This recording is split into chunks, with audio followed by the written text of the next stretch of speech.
Everyone's super pumped already. You're more pumped than I am. It's awesome. Okay. You guys should come up here. I'll sit there. And just, that'd be more fun.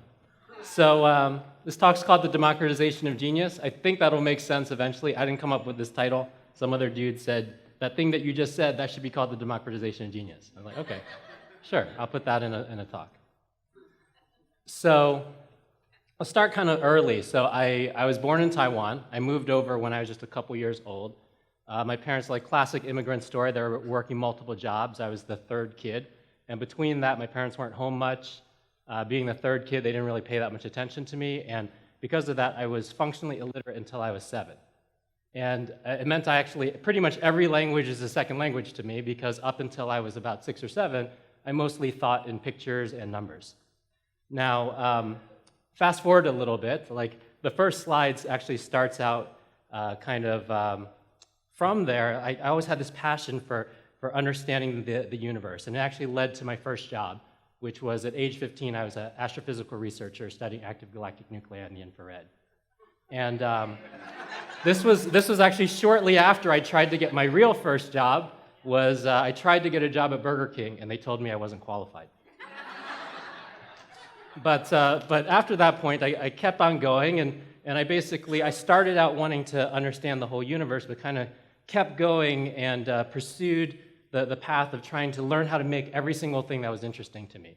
So these are like a couple little snippets. So I studied star-forming regions. I put stuff into space. I built some robots that won the World Robotic Soccer Competition.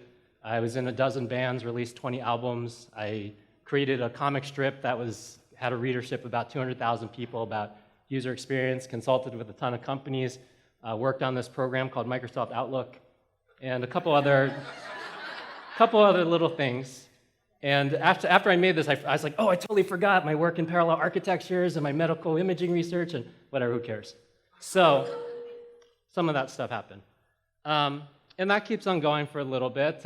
And you know, as I progressed in my career, a couple other notches went on there. I became a corporate executive running a multi-billion-dollar business in 44 countries. I helped to launch a number of the things that are on the screen over there, and eventually I was the head of product experience for Google X, where we created Google Glass, the self-driving car. We created Project Loon, which is meant to provide, it's a network of balloons that's meant to provide internet to every square inch of the earth. Yes, that is a thing. It is happening now. We're going to do a pilot in the Southern Hemisphere. That's the picture over there, the balloon over there. We created a continuous glucose monitoring contact lens. We created a new approach to artificial intelligence called semi-supervised learning. We created a technology that allows you to walk around indoors with a cell phone and automatically create 3D maps of the space that you walk inside of, and a bunch of other stuff that is not announced yet. And that was all created with a team starting with just 10 people in about 2 years. So that was pretty great. We developed some breakthroughs, and people would interview me, and you know, I was called a genius, which I always thought was kind of a weird thing, because I didn't spend that much time thinking about that relative to myself. I was like, what's even the point of thinking that you're a genius? It just doesn't seem that useful. But then a number of things changed. And actually, I'm shortening a little bit, but really it was a series of things that changed. Some of them slow, some of them fast. And a lot of people kind of talk about like having a calling that's drawing them forward the entire time. I didn't really have that feeling at all, actually.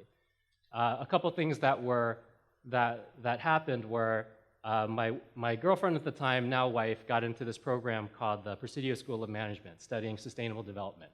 And from there, I kind of was like cribbing, like reading her books, like both learning about business, because I need to be a corporate executive. I don't have an MBA, so I just reading what she had. And also in the process of reading those books, I learned from thinkers like Hunter Levins and Paul Sheldon and the Laszlo's and all that sort of thing about different ways of envisioning the planet to make a more sustainable planet. And this was kind of like a silent passion of mine, I suppose, but I didn't really do that much with it outside of a couple kind of side projects. And then a more significant thing changed, which was I was an up-and-coming executive. You know, my brain is like pretty good. I can make stuff with it, so that's good. But like I almost treated my body as if I was like a brain on a stick. So I didn't take very good care of my body. And like I was internalizing all this stress. So I would chew on ice, Anybody that chews on ice, it'll ruin your teeth, so don't do that.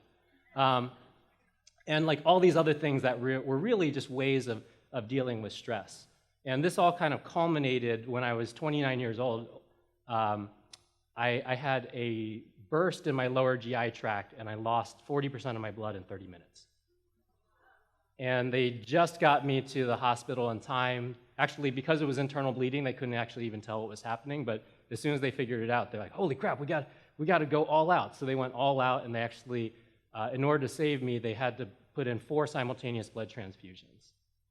And even that wasn't enough. Like, I kept bleeding out, so basically another 4 was required by the end of the night. And I learned a couple different things I learned the next day. Well, the nurse told me, number one, was that I was about 1 minute away, maybe 2 minutes away from irreversible brain and organ damage. And I actually could feel it. Like, I could feel my extremities, like the blood coming away from my extremities, and literally my body dying. Because what happens is right at the end, your blood tries to concentrate around your heart and lungs. That's all that you need to keep going. It'll give up on your brain, it'll give up on your limbs, it'll give up on everything else. But 2 other things that I realized waking up that morning was that, number one, that I was only alive because of the generosity of 8 people that I will never be able to meet or thank. And then number 2, because the human body is mostly liquid, and most of that liquid is blood, plasma, then that morning I woke up and I was more other people than I was myself. And that moment, took several different years to go build off of that, but that moment was very critical. Right? It made me come back and rethink everything about what it meant to be a leader, what it meant to create things, what it meant to serve in the world at all. So a lot came out from that. I started working in the developing world, as Mia mentioned. I traveled to, a couple dozen countries, and you'll see different snippets of it. There's Vietnam and Myanmar and Mexico and Guatemala and what is that? Columbus, Indiana. Very, very strange area. But and what occurred to me was the following, toward the end of the time that I was working at Google, if you can afford a self-driving car, you can afford a car. If you can afford a car, you're actually kind of doing pretty awesomely in the grand scheme of the world. And this kind of lingering question was in my head. It's like, who's going to do anything for the 2 billion people living on less than $2 a day? Because I don't see people jumping out of their seats for that job, right? And these sorts of things kind of culminating together led me to go out there and spend my time teaching. Because in addition to creating these crazy-ass inventions, as you saw, not only did we make these inventions, but we made some of the best tools ever in terms of how to solve problems incredibly quickly, how to innovate incredibly quickly, how to go see things in a new light that makes new things possible. So I began to teach because I thought to myself, we have to bring the best tools in the world to people that are working on the most important problems in the world. And through that work, I taught, and about 3 dozen social entrepreneurs I worked with on things like access to clean water, micronutrients, basic health care, solar electrification, on and on. And I tried to hit the entire Copenhagen consensus if people are familiar with that work. And it definitely mattered. But there was a point when I was in a pickup truck, bumping through the jungle, trying to go deliver these solar electric boxes to these folks in Guatemalan villages that had never had access to electricity before. And I'm not driving because I can't drive in the jungle like that, but my friend Juan is driving. And we have a lot of hours because it takes 5 hours to get to this village, because you get to the end of the road and you're like, oh, are we here? And then he's like, nope. He makes a left turn right into the jungle, and we go a couple more hours. And during that process, Juan turned to me and he was like, Tom, maybe it's just too late. Maybe we just have too many people to have a sustainable planet. If we had half as many people in the world, we could somehow pull it together and we'd have enough resources, we'd have enough time, we'd have all that sort of thing. We could make a sustainable planet.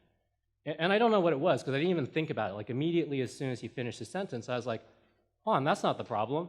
40 years ago, we had half as many people in the world.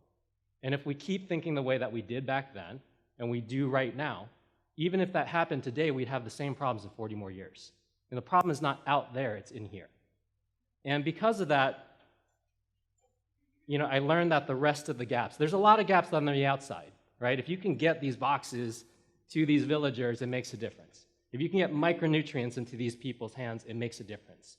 And those are the outside gaps. But I realized that even that is not enough, and you can't stop the outside work on the outside gaps. You need to keep going, but there's more. The rest of the gaps are on the inside.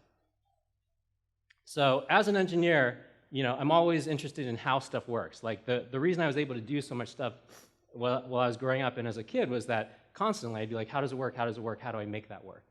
And same sort of thing. It's like, well, if the rest of the problems are on the inside, how do you go make that work? So you can tell I'm not a marketer because I called the project the psychological antecedents to global prosperity.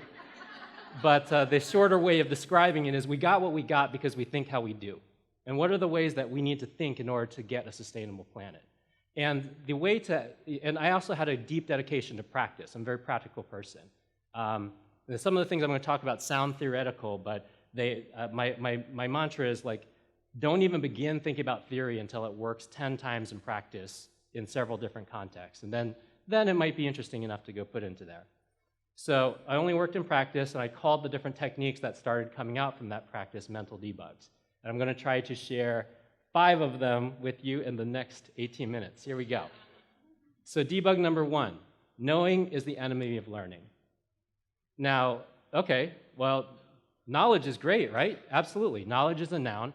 Knowledge is great. And accumulating as much knowledge as you can in life, that's wonderful. But knowing is a verb that you do with your knowledge. And just like any 2 verbs, like juggling or riding a bike, it's very difficult to do 2 verbs at once. So knowing, being in the verb of knowing and being in the verb of learning actually is quite difficult. And it's worse than that. Like a lot of verbs you can struggle through. Somebody could ride a bike and juggle at the same time, but knowing is the enemy of learning because knowing makes learning impossible. Because this is what happens in the brain when you are in a state of knowing. You have a current sphere of knowledge, and knowing is like a shell. It holds that sphere of knowledge tight. Because you don't want to corrupt what you're trying to go communicate to people in your process of knowing. So because of that, you hold your sphere of knowledge tight. Learning is the exact opposite process. Learning makes your sphere of knowledge into a permeable membrane. You can let new ideas in. You can allow them to synthesize, so on and so forth.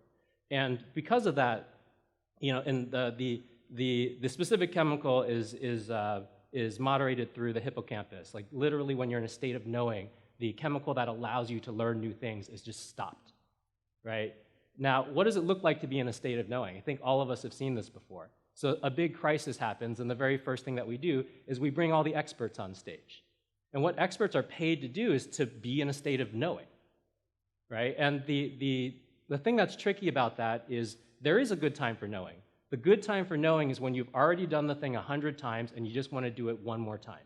If you're opening another McDonald's franchise, it's been done 1,000,000 times. You don't need to break any rule books in order to go do it. Just do it the 1,000,000th and one time. Be in a state of knowing about that's fine.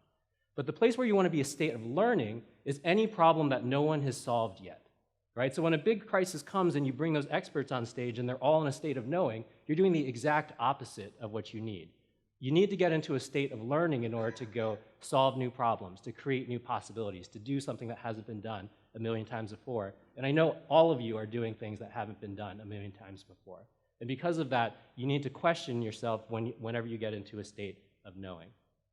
So really simple exercise. And if you have a piece of paper in front of you, we're going to try to do this in 1 minute. But just write down any stubborn challenge in your life. I'm actually going to time you.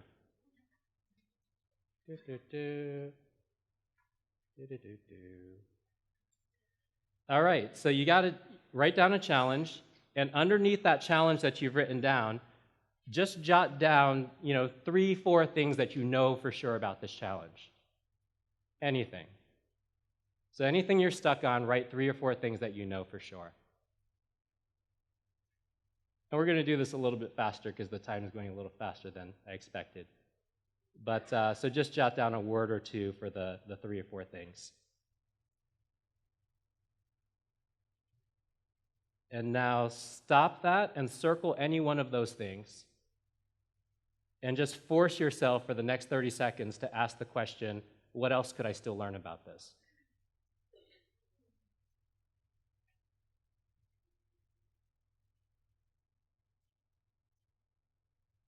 Going to give you just 15 more seconds.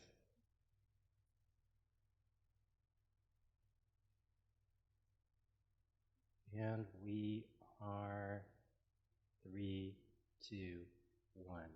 Great. Now what happened there, and I'm not sure if you guys felt it, but whenever we're stuck on something, whether we're looking at it or not, we are either consciously or unconsciously in a state of knowing about it. The reason that it's stuck is that we are freezing the frame, just like this red shell around your sphere of knowledge. And if you can take even a tiny bit of it and ask yourself, what else is there still to learn? Because maybe you're stuck and you're like, I can't ever get this done. There's this person in the other department, and he only wants this, and it's never going to go through if he only wants that. Right? Well, you're in a state of knowing about it. But if you question for a second, it's like, okay, that's a thing that you believe that you know. What else is there still to learn about it? Then you will actually feel it in your mind. You will feel that your mind starts to become malleable again. You'll start to allow in new information. You'll start to see new possibilities and new patterns. And knowing that knowing is the enemy of learning allows you to get into this kind of, get this understanding of which side you're on and have the tools to be able to move over to the side that's going to help you solve your problems the best. Okay, with that, we're just going to keep on going. So I took this during lunch. People take this little, well, what is this? Okay, really simple. This is a fork. And this is what happened in your brain in the last couple seconds. Okay, this is time, and this is how much activity your brain is in. I pull something out of my pocket, and you're like, what is that? So brain activity goes up. As soon as you identify it as a fork, you're like, oh, fork. Brain activity goes to 0. And what happens is you've assigned a noun to it. And every time you assign a noun to anything, actually nouns are just a quick way for you to stop thinking about something. That's actually what happens to your brain. It just immediately goes to 0. You said it was a fork, and you were done, and you stopped thinking about it. Now, let's say for a second, instead of seeing the noun, we said, what are the collection of verbs that makes this noun possible? And the special phrase that you use to go do that is you ask the question, how is it nuanced? So this is a fork. How is it nuanced? And if I'm asking this question, I would look at it and I'd say, you know, what is it made of? It's made of stainless steel. Not a big deal, but how is that nuanced? Well, stainless steel happens to be, consist of iron, chromium, carbon, these sorts of things. How is that nuanced? Well, it turns out that iron can actually only be produced in supernova explosions. And it's the same series of supernova explosions that created the iron atoms in this fork is the same series of supernova explosions that created the iron atom in the middle of every hemoglobin molecule in every blood cell that you have. Right? So that's an interesting set of nuances. Well, how else is this nuanced? Well, where did this fork come from? Where was the fork invented? Well, the fork was invented by the ancient Persians. Eventually, it never gained a lot of popularity, but it was used by royals during the Byzantine Empire. When the Byzantine Empire fell, a bunch of those folks fled and participated in the Italian Renaissance. And several hundred years later, it made its way to France, and the French actually created the modern fork in the process of creating table manners. So that's when they created the salad fork and the dessert fork and all these sorts of forks. And there's manners around those things too. And there's a million other ways that this thing is nuanced. I can ask this question over and over, like where did this material come from? It was mined and then smelted and so on and so forth. And a lot of people have this almost kind of new age phrase where they say, well, everything is connected, and they really treat it like this kind of airy-fairy thing. But if you ask yourself the question over and over, how is it nuanced, you will see that everything is connected in a literal, obvious way. In just a couple seconds, I took you through how this thing is connected to the same stars that exploded that created us. How this thing is connected to a dozen civilizations that rose and fell in order to create its shape and in order to have it in our hand. The millions of people that are related to the global supply chain that made it possible for it to be in my hand today. And like literally, you can pick anything, the carpet, the screen, like, your clothing. Every one of these things is connected to the entire universe in actually not some kind of mystical way, in an obvious way. An obvious way that if you spent 15 minutes asking how it was nuanced, you would see. Now, the title of this debug was Nouns Are Greater Than Verbs, because nouns, as soon as you see the noun, you stop thinking. But if you start asking, what are the collection of verbs that came together to go make something possible, then not only do you not stop thinking, but you continue to see more and more possibilities in it. Like, couldn't have those civilizations come together in a different way and created a different fork? Absolutely. Couldn't the composition of the Earth ended up different from different star explosions, and ended up with a different kind of thing. Maybe we wouldn't use iron. Absolutely. Wouldn't it be possible to have a different global supply chain that makes forks entirely differently? All these things that become stable and hard become fluid again, and actually, verbs are the reality of the entire universe.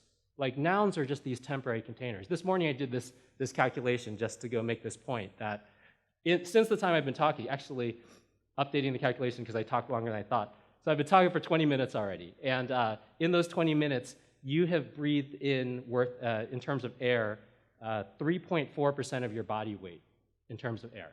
And you've exchanged that and released it back to the air, right? So literally, you are disappearing into the air as you breathe out, and you're pulling in new life as you breathe in. And right now, you're sharing all that with Awesomeness Fest, folks. Awesome.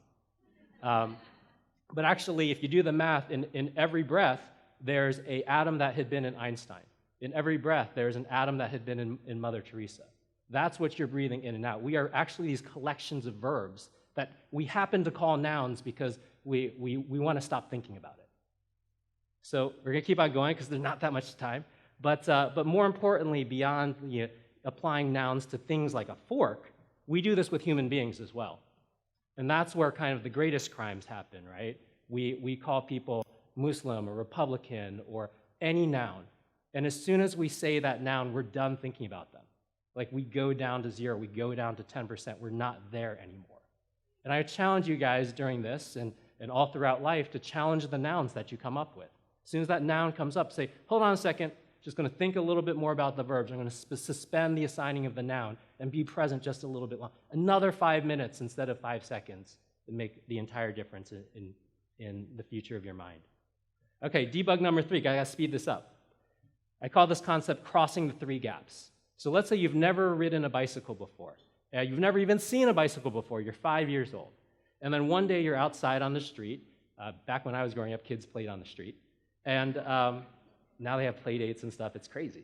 But it's awesome. Like, parents care more. And their kids are not illiterate until they're 7. But somebody rides by on a bicycle where you're playing out on the street.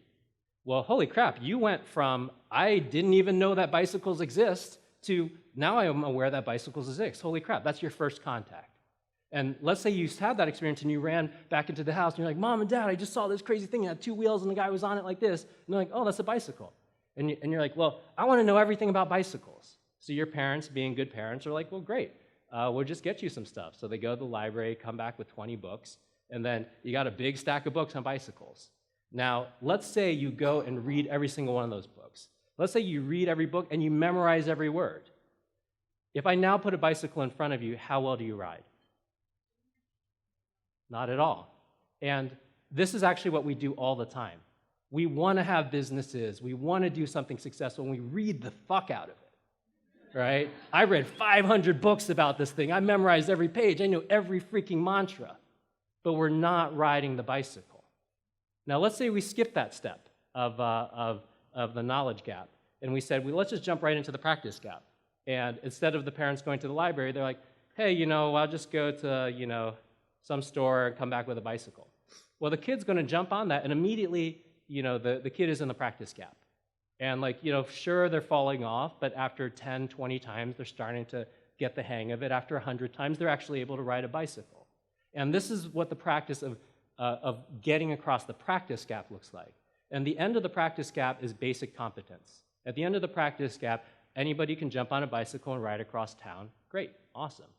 But this is where things actually start to get really fun, because the end of the practice gap is the beginning of the mastery gap. And mastery is a set of infinite wells. And mastery is also the place where human possibility is expanded. And let me make that really obvious, explain it a little bit more. So let's say you know how to ride a bicycle. I think most of the people in the room have ridden one. But by the time you finish the practice gap and you get into the mastery gap, there's 100 ways of being a master at riding a bicycle. You could be the person that does the craziest BMX tricks ever. You could be the person that does ultra marathons on bicycles. You could be the person that can mountain bike downhill in any terrain. And there's masters for every one of those disciplines. And the person that does that 150th new trick is expanding the possibility of what humanity can do. The person that rides a terrain that no one has ever ridden before is expanding the possibility of what humanity can do. And that is what the mastery gap looks like. And anybody who's in the mastery gap, well, number one, they're in flow and they're having fun and all that sort of stuff is amazing. But they'll tell you that it's an infinite well.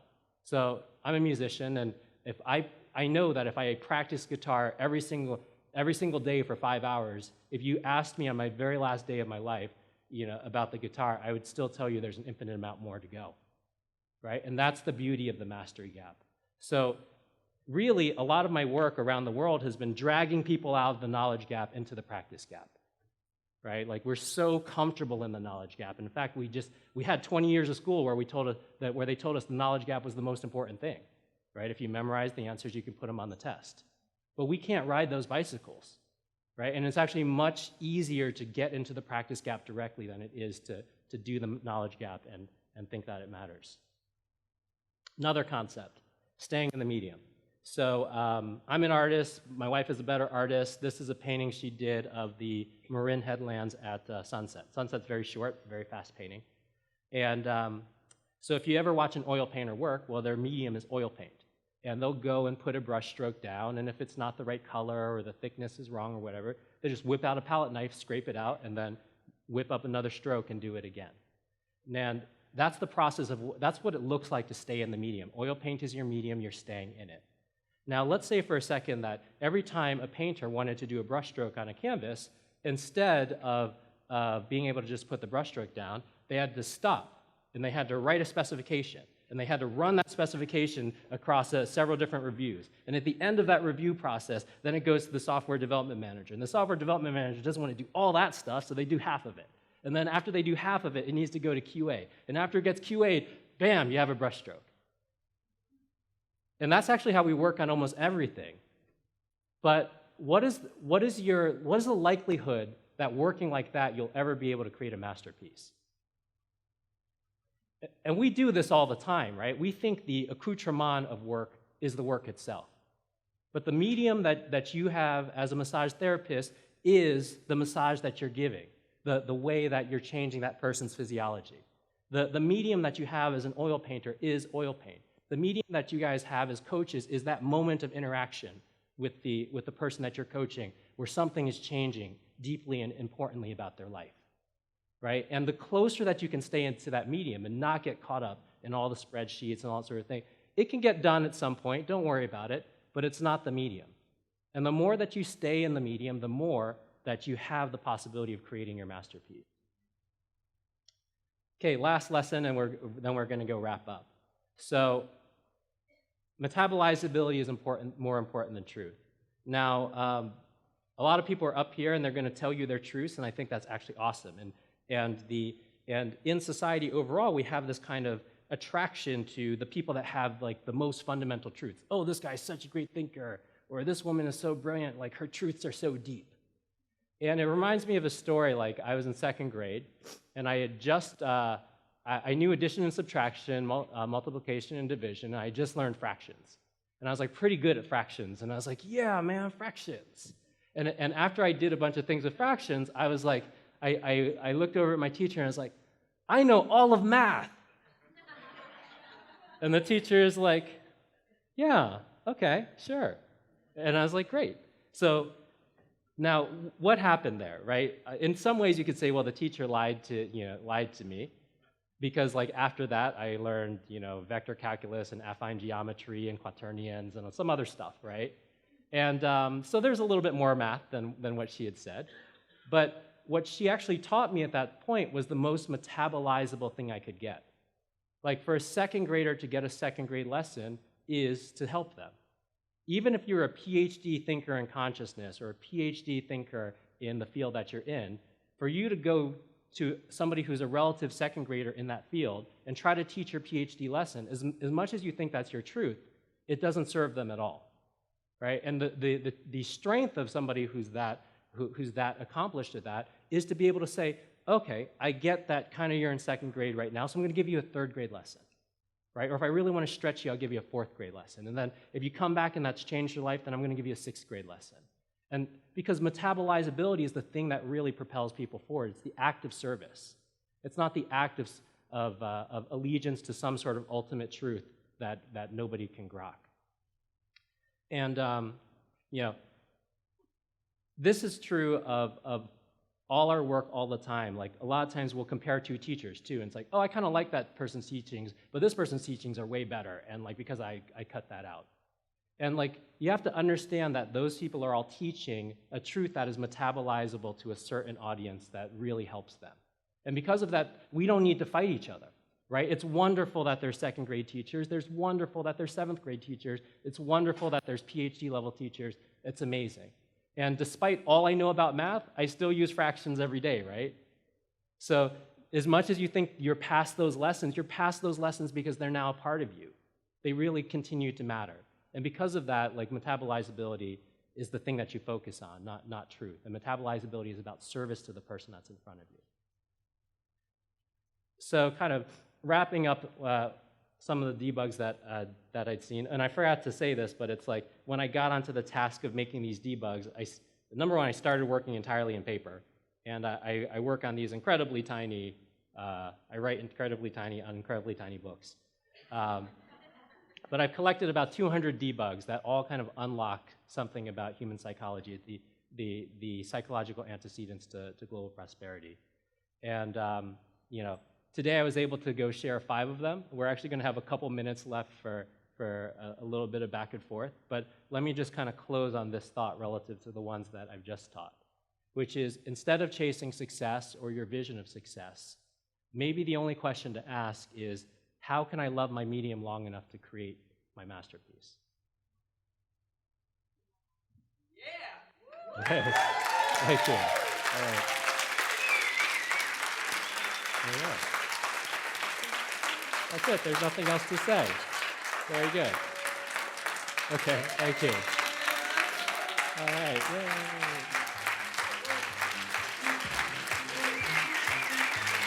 It's kind of crazy. I gotta photograph you.